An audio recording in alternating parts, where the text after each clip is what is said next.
Okay, I've been requested to show you how the trigger I'm using works. I'm using what's called a reader bar trigger.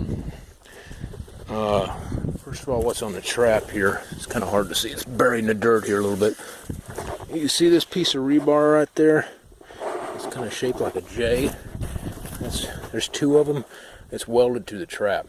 Let me get in there and show you. Right, here's a better picture of them. See, this is like 9/16 5/8 rebar here. It's welded to the side of the trap. And there's another one right here. And this dirt is all torn up because I had a pig in here last week. And I've dug a small hole here, maybe 4 or 6 inches deep, put this size or so rocks, and I put corn on top of that. Let me back out and I'll show you how the rest of the trigger works. First, I want to show you what the gate does here. It's the gate, when they trigger it, it's going to be shut like so. There's a latch over here that you can't see from over there that holds it shut in case they try to pull it back or another one pushes it open. But basically that's how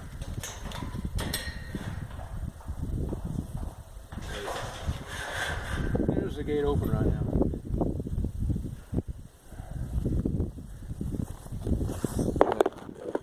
Y'all can see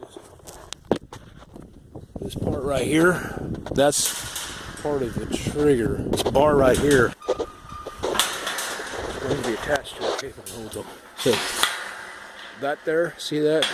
That will hold that open. That holds the gate open. And there's a cable right there. This cable here is tied to that stick down there, if you see that. That's the rooter stick. And then this will go on the other side of those 2 J hooks that I showed you a while ago. You can also pound stakes into the ground if you want to. People do that. But this is part of the trap. When I move it, I don't have to move the stakes. That's the reason I did it this way. So let me show you when I'm got it fully configured and armed.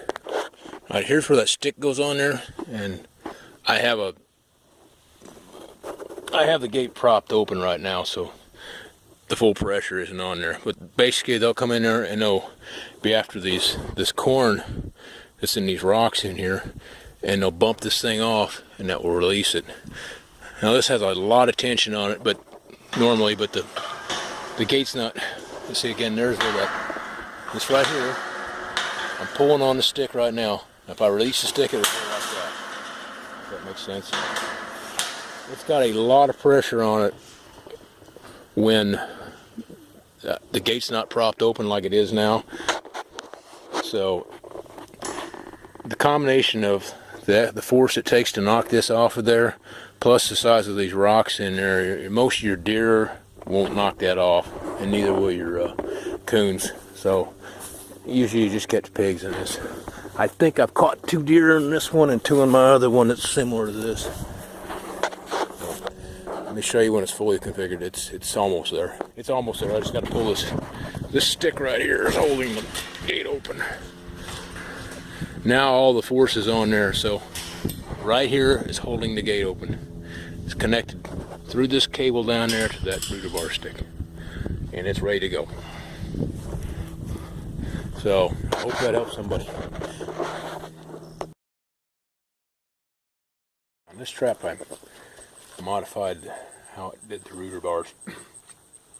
They were just welded from here straight to the frame, and the pig got a hold of it wrong.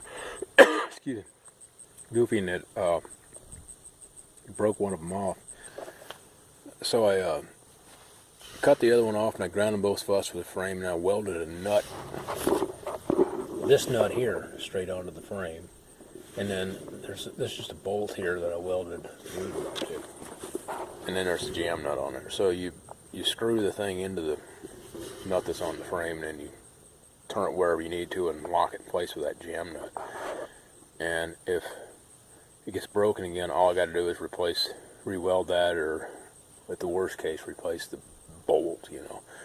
And I can take that home to weld it, and I can leave the trap in the field. I've got an extra one of these bars I made too, so the rooter bar, J-hook looking thing here. So, yeah, so I think that was a good setup.